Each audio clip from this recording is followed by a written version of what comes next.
Fala pessoal, como vocês estão? Bom dia, boa tarde, boa noite. Então, começando mais uma aula, relembrando aí o que a gente viu nas últimas aulas, nós começamos a ver o conceito, vimos o conceito de temperatura, né? De escala, chegamos a corrigir os exercícios, começamos a ver então a parte de dilatação. Então, a dilatação ela é um conceito que, se a gente for olhar no PDF aqui na nossa OE, ela não está, tudo bem? Mas é um conceito que a gente vai ver brevemente, ou seja, que a gente chegou a ver, né, brevemente, no caso, na semana passada, né? Então, dando uma relembrada, o que é a dilatação? Dilatação nada mais é do que essa variação da temperatura. Quando eu aumento a temperatura, meu corpo aumenta. Quando eu diminuo a temperatura, meu corpo comprime. Em resumo, é isso. Isso acontece porque os átomos eles expandem, né? Não vou dizer que expandem, mas se distanciam, digamos assim. E nesse processo, o tamanho do meu material ele aumenta e diminui. Então vimos que ela ocorre em três dimensões, no caso ela vai ocorrer nas três dimensões, só que em muitos casos a gente pode desprezar algumas dimensões. Por exemplo, a linha do trem, né, o comprimento do trem é muito maior do que a área dele. Então a gente pode desprezar a área e levar em consideração que a maior dilatação vai ocorrer só no comprimento. Então aqui a gente tem o caso da dilatação linear, né? Vimos que a dilatação, o quanto ele dilata, está relacionado ao tamanho dele, o tipo de material que ele é e o quanto ele varia a temperatura. Demos o exemplo lá do trilho do trem, né, do, do lance aqui do poste. Vimos o conceito de área, né, quando a gente tem aqui a mesma coisa, só que a única diferença é que agora a propriedade do material relacionada à área. E aí o que acontece com o rejunte, né, se você com um piso, se você colocar um piso colado no outro, ele vai acabar estufando. Então ele vai acabar quebrando. Vimos a relação de volume e, no caso, como esses caras se relacionam. Vimos a dilatação de líquidos, ou seja, quando eu tenho uma panela que eu vou botar lá arroz, né? E o que acontece? Vou fazer arroz, eu boto água. Dependendo da quantidade de água que eu boto, a água pode transbordar. Exatamente porque o líquido ele vai dilatar muito mais, né, o coeficiente de dilatação volumétrica do líquido, ou seja, esse gama aqui, ele é muito maior do que do recipiente. E vimos qual é o efeito desse cara para o nosso sistema, né, que é o chamado efeito anômalo da água. Ou seja, entre 0 e 4 graus Celsius, quando o gelo ele está criando esses cristais de gelo, ele cria uma estrutura que a gente chama de estrutura hexagonal. Então é como se todos os átomos dessem a mão e criassem uma roda. Então, quando eu aumento a temperatura e mudo o estado físico, eu quebro essas ligações. Então, isso permite com que mais átomos possam se compactar, né, nesse espaço. Isso faz o volume diminuir, por consequência, a densidade aumenta. Então, qual é o efeito disso? Isso faz com que a água seja mais pesada entre 0 e 4. Logo, a tendência é que a água ela funde e o gelo boe. E o interessante pelo fato do gelo ser um isolante térmico, né, isso acaba criando um bloqueio, né? Ou seja, isso acaba criando um isolante entre a água e o sistema, e isso evita com que toda a água do planeta, por exemplo, congele, a água de um rio congele. Então isso evita que os peixes morram, né? Então, na região mais profunda lá do oceano, a temperatura vai estar aí aproximadamente entre 0 e 4 graus Celsius. Chegamos a fazer um exemplo, onde tínhamos o conceito de dilatação, e ficou para casa outro exemplo. Então vamos lá. Uma chapa de aço tem área de 0,5 a 30 graus Celsius. Em um processo de aquecimento, qual a área final que a chapa pode chegar, sabendo que ela foi aquecida até 750? Considere o coeficiente de dilatação linear da chapa tanto. Então vamos lá. Se eu estou falando de área, qual dos três tipos de dilatação eu vou estar lidando? Dilatação superficial, que é a dilatação referente à área. Então, beleza. Então, é esse cara que eu vou estar lidando. Quais são os valores que eu tenho? Então, eu tenho minha área inicial, né? Começa com uma área de 0,5. Perfeito. E aí, o que vai acontecer? A temperatura inicial dele é 30 e a final 650. Então, a variação de temperatura ela vai ser final menos inicial, né? 750 menos 30, ou seja, 720. Lembrando que aqui a gente chegou a fazer exercício sobre a parte do termômetro e basicamente tanto faz a variação de temperatura Kelvin quanto a Celsius. Né? A gente viu aqui nos exercícios que ela é igual. Cadê? Aqui, ó. Variação de temperatura em Celsius é igual a variação de temperatura em Kelvin. Né? Porque a gente viu que a temperatura ela tem que ser medida em Kelvin. Mas no nosso caso, como a variação ela é igual, então isso não tem problema. Né? Beleza. Então vamos lá. Continuando aqui, cadê? Aqui. Ele fala também que o coeficiente de dilatação linear. Quem é o coeficiente de dilatação linear? O beta é o coeficiente de dilatação superficial. Tudo bem? Então, o alfa é o meu coeficiente de dilatação linear. E aí o que acontece? Como que eu vou calcular a minha equação se ele não me dá o alfa? Aqui, ó. Se ele não me dá o alfa, se ele não me dá o beta, né? Como que eu vou calcular esse cara? Não tem problema. Como que eu posso fazer? A gente viu, quando a gente viu a parte de dilatação volumétrica, que existe uma relação entre os três. Que é esse carinha aqui, ó. Né? Ou, se a gente quiser, a gente pode utilizar essa relação. Que o superficial é duas vezes o linear. Ou seja, se o linear é uma dimensão, a superfície, que é uma área, seria duas vezes esse cara. Então, é só fazer duas vezes esse cara.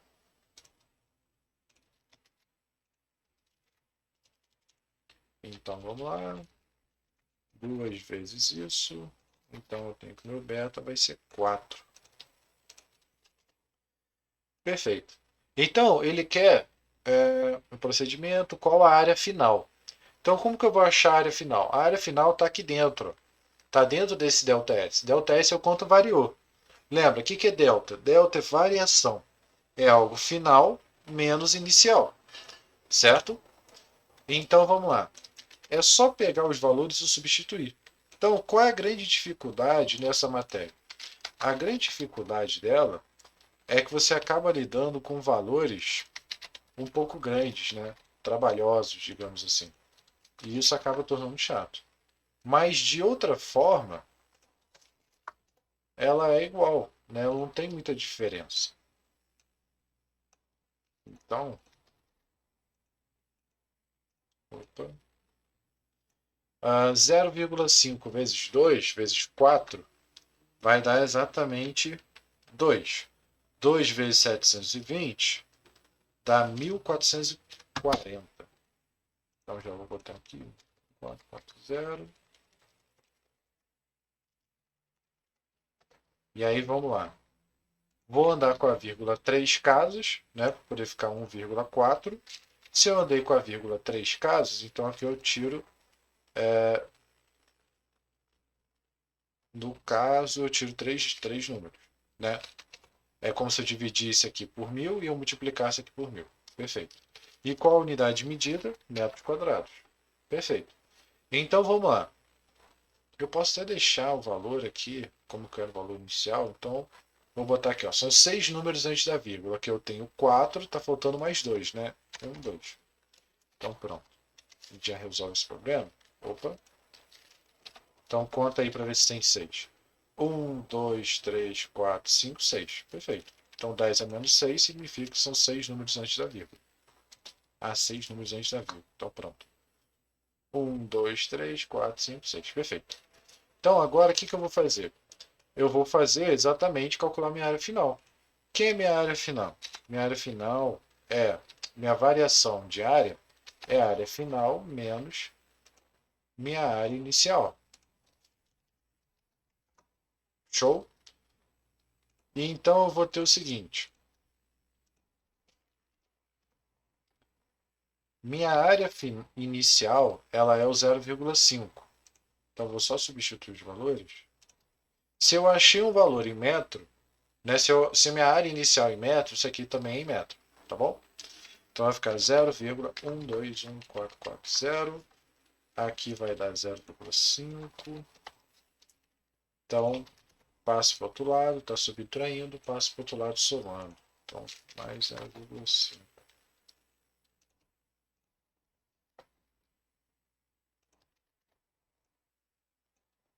Então, S é igual a só somar, né? E aqui vai aparecer um 5. Então, significa que a área final dessa chapa ela vai ser exatamente essa. Tudo bem? Então, a gente termina aqui o nosso conceito de dilatação, tá bom? Qualquer coisa eu posso até passar mais alguns exercícios para vocês tentarem fazer. Tudo bem? Mas como é um conceito que cai muito pouco, né? O interessante é vocês pelo menos darem uma noção, saber que isso existe. E aí a gente vai começar a ver o que é calorimetria. Bom, mas como que como que o corpo aquece? Né? Qual é o processo de aquecimento do corpo? Então, esse processo é chamado de calorimetria ou calor. Então, olha aqui, ó, o calor ele nada mais é do que uma energia em transição. Está aqui no cantinho. Ou seja, eu pego para o meu corpo aquecer ou desaquecer, ele está recebendo calor. E aí qual é o efeito? O efeito desse calor é que ele vai gerar a dilatação dos meus materiais. Aqui uma dilatação linear, superficial. E esse calor ele pode ocorrer de duas formas: aumentando a temperatura, sendo um calor sensível, ou sendo um calor latente, que é onde eu vou mudar o meu estado físico. E depois, posteriormente, a gente vai estudar como ocorre essa transmissão. Mas vamos lá. Então, a calorimetria, ela nada mais é do que o estudo do calor e aonde eu tenho que o calor é uma energia em transição. O calor a gente utiliza a letra Q, né? E aí o que acontece? A unidade de medida que a gente utiliza é o cal ou caloria. Né? Mais para frente a gente vai ver que isso se relaciona com a nossa energia em joules. Então, o calor ele pode ser transmitido de duas formas. Primeiro, ele pode ser transmitido através da mudança de temperatura. Então a gente viu que esse é o calor sensível, onde eu tenho uma mudança de temperatura. E onde eu tenho uma mudança de estado, que é exatamente o calor latente. Então o que acontece? Quando o corpo recebe calor, né, se está recebendo calor, então isso significa que ou ele vai aumentar a temperatura ou ele vai mudar de estado físico. Pode ocorrer os dois, tá? Quando ele perde calor, ou seja, quando ele cede calor, significa que ou ele diminui a temperatura ou ele muda também de estado físico. Então, esse calor, essa transição aqui, ó, ela vai ocorrer até que se chegue a um equilíbrio térmico. O que é um equilíbrio térmico? Térmico vem de temperatura. Ou seja, vou botar aqui entre parênteses, temperatura igual. Isso a gente vai ver na aula da nossa semana que vem, como que a gente faz essas contas. Então imagina o seguinte caso. Eu tenho o bloco A que está a 80 graus. Um bloco B que ele está a 10 graus. Então o que acontece? O calor ele vai sair do corpo que tem maior temperatura para o corpo que tem menor temperatura. Então, o que acontece? O corpo A está resfriando, então a temperatura está diminuindo. O corpo B está aumentando. Isso vai ocorrer até que ele se iguale na temperatura. Então, vai depender do material. Pode ser 40 graus, 50, 30, né? Vai depender. Então, o calor é uma energia em transição que se transfere espontaneamente, ou seja, você não precisa fazer nada, naturalmente ela vai fazer isso, do corpo de maior temperatura para o de menor. Então, o que acontece? Quando a gente está num dia muito frio, né? A gente está no inverno, né? Imagina, tá frio, né? Pelo menos de manhã tá frio. Nós sentimos frio por quê? Porque nós estamos mais quente do que o ambiente. Então, nós perdemos calor para o ambiente. E esse é o processo de sensação de frio. Tudo bem? Então, o que a gente tem? Nós vimos dois tipos de calor. o calor associado à mudança de temperatura, ou que a gente chamou de calor latente, certo? O calor latente ele vai ser dado, desculpa, calor sensível, tá? O outro que é o calor latente. O calor de novo, ia falar besteira. O calor sensível ele vai ser dado por esse cara aqui, ó. A quantidade de calor ele é igual à massa, o calor específico, que é uma propriedade do material, vezes a variação de temperatura, o quanto ele variou. Então o que acontece? O calor, a gente descobriu que ele é dado em calorias. Mas a caloria, quando a gente fala de energia, né? Porque calor é energia, tudo bem? E energia a gente dá em joules. Mas no caso de calorias, calor, né, a gente utiliza essa unidade de medida de caloria. Provavelmente você já deve ter ouvido falar isso quando, provavelmente, não sei se já leram bula de barra de cereal, comida. Ele fala, essa porção contém tantas quilocalorias. Ou seja, quanto de energia que ele vai te dar. Quilo, 1000. Então seria 1000 vezes essa quantidade de energia. A massa, nesse caso, ela é dada em gramas, tudo bem? Não é dada em quilogramas. E o calor específico, o que, que é o calor específico? Ele é uma propriedade do material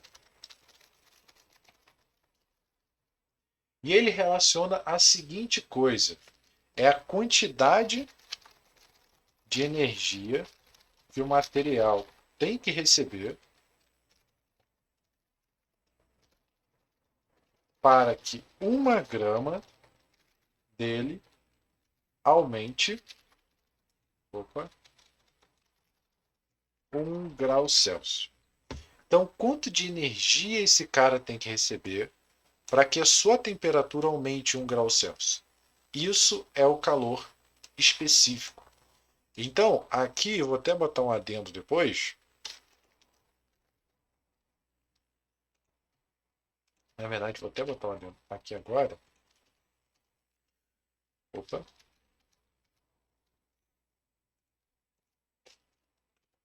Que aí a gente tem o famoso caso, por exemplo, da água. Né? Ó, a água tem calor específico elevado e a areia tem calor específico baixo.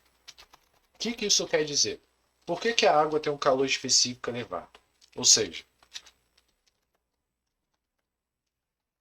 quando vamos na praia de manhã,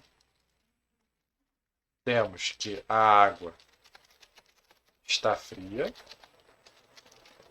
e a areia quente, certo? Quando a gente chegou ali umas 10 horas, a areia está queimando e a água está fria. Mas quando vamos na praia de noite, temos que é o contrário. A água está quente e a areia fria. Por que, que isso acontece? Como a água tem um calor específico elevado, ela precisa de muito mais energia para aumentar a temperatura dela. Por outro lado, ela também precisa liberar essa quantidade de energia para poder resfriar. Então, como a água tem calor específico elevado, temos que ela recebe mais energia, ou seja, demora mais tempo para aquecer. Da mesma forma, demora mais tempo para resfriar. Então, o que acontece? Enquanto a água ela tem um calor específico elevado, isso vai fazer com que ela demore para aquecer. Por isso que só de noite que ela vai estar quente. Já a areia, por ela ter um calor específico baixo, então ela aquece e resfria muito facilmente. Então, por isso que quando a gente chega de noite, a areia já está fria. Porque ou ela aqueceu muito, da mesma forma que ela aqueceu pouco. E aí, qual é a sensação de frio que a gente tem? Né? Então,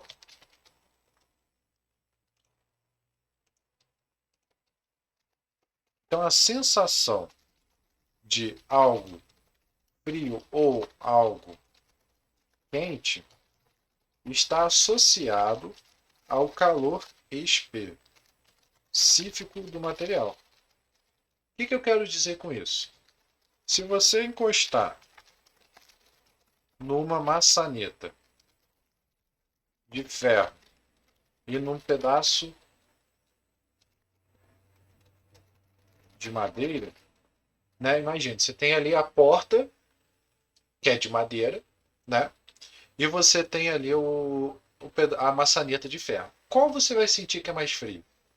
Você vai sentir que a maçaneta está muito mais fria do que a madeira, né? Mas por quê? Na verdade, ambas têm a mesma temperatura. Porque lembra que eu falei do equilíbrio térmico? Então elas estão trocando calor, chegou uma hora que equilibrou. Mas por que você tem a sensação que aquele material, né? No caso aqui, ó, porque você tem a sensação que esse material aqui, ó, ele é muito mais gelado, né? Você sente muito mais frio do que, por exemplo, o material que é de plástico, que é esse. Exatamente por causa do calor específico. Como o metal ele tem um calor específico baixo, ele rouba muito calor da sua mão. Então, o seu frio está associado à quantidade de calor que você perde, não necessariamente à temperatura do sistema, certo? Então, se você encosta numa maçaneta de ferro, irá sentir que ela está muito mais gelada que a porta de madeira. Madeira. Nossa, me botei o R no lugar errado. No caso, ambos estão em equilíbrio térmico, ou seja, mesma temperatura, certo? Mas sentimos que a maçaneta está mais fria, pois ela tem calor específico mais baixo, ou seja, rouba mais energia de você, rouba mais calor.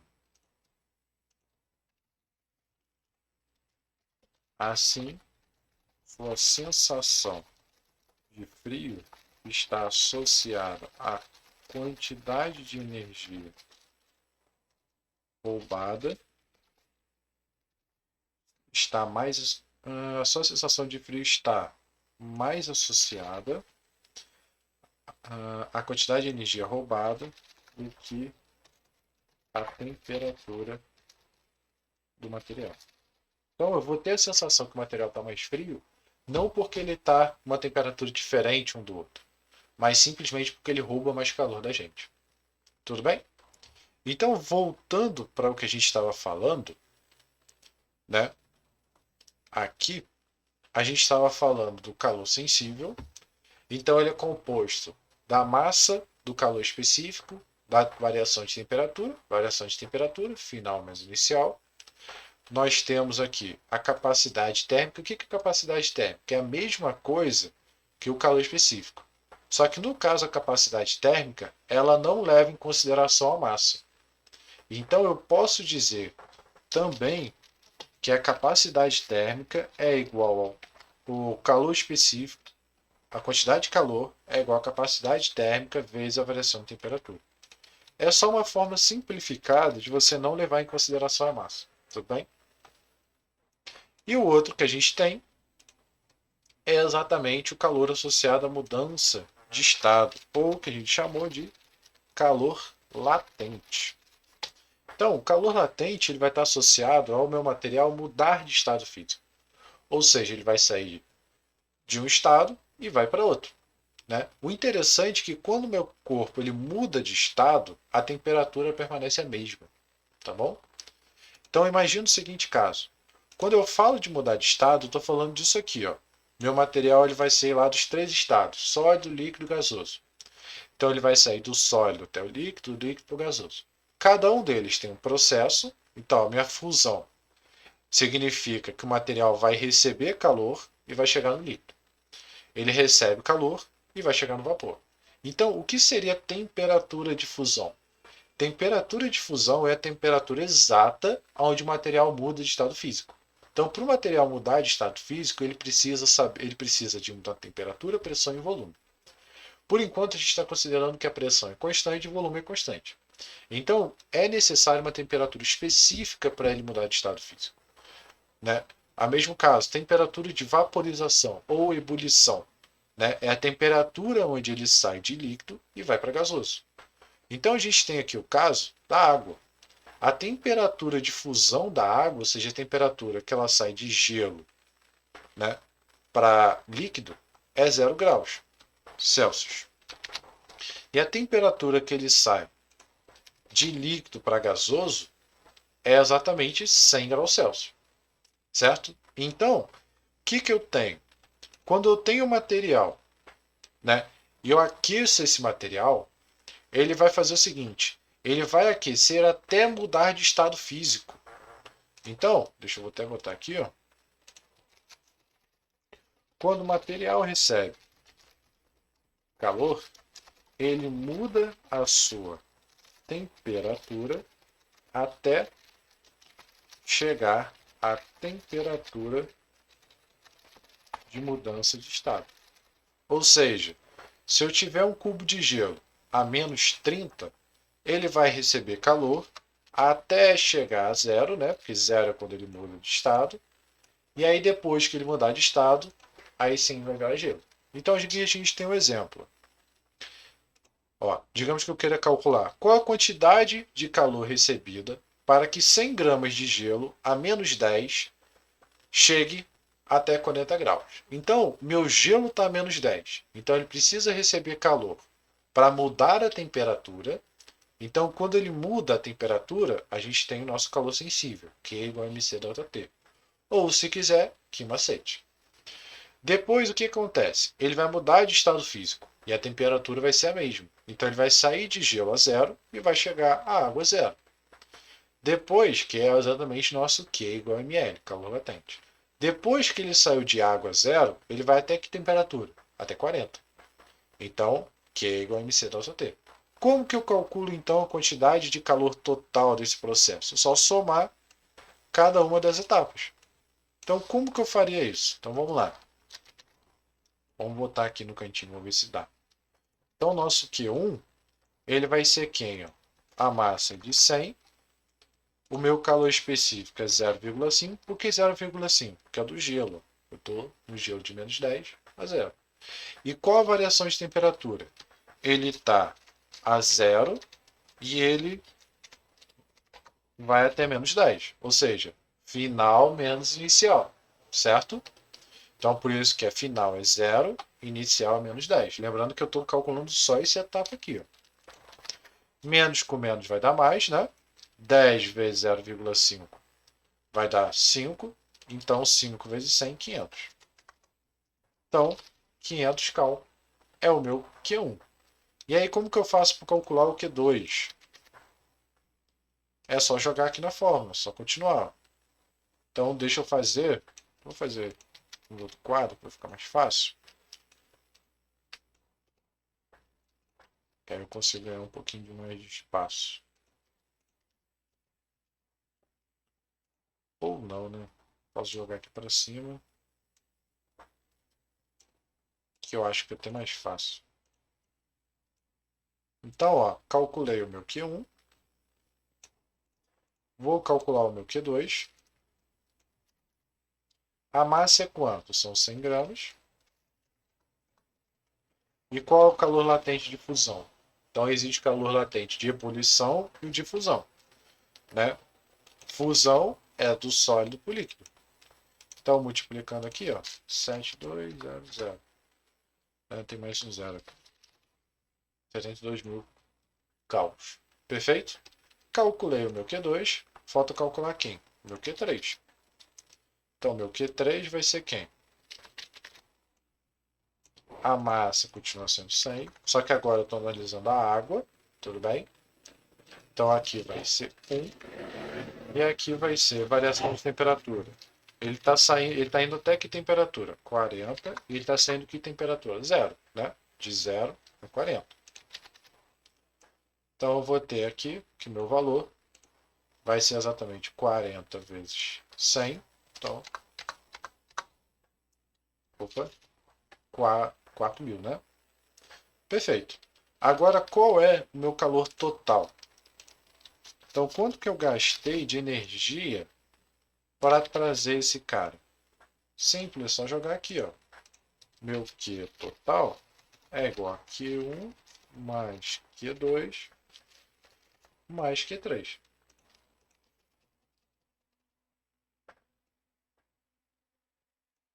Tudo bem? Então, vou botar aqui no cantinho. Então, meu Q total vai ser quem? Quanto que é? Vou chamar de QT, só para a gente poder economizar um espacinho aqui. 500 mais 7.000, 72.000 mais 4.000.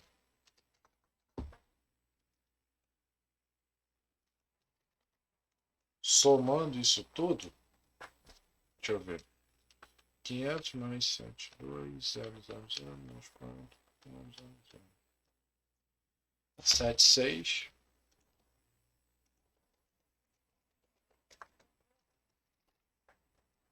Então, eu tenho uma quantidade de tanto. Então, para o meu sistema funcionar, ele precisa receber essa quantidade de calor. Certo? Acho que não é difícil, né? Então, eu vou deixar uma questãozinha exatamente assim, para a gente poder corrigir mais algumas e a gente corrige na próxima aula. Certo, gente? Então, até a próxima. Falou! Até mais.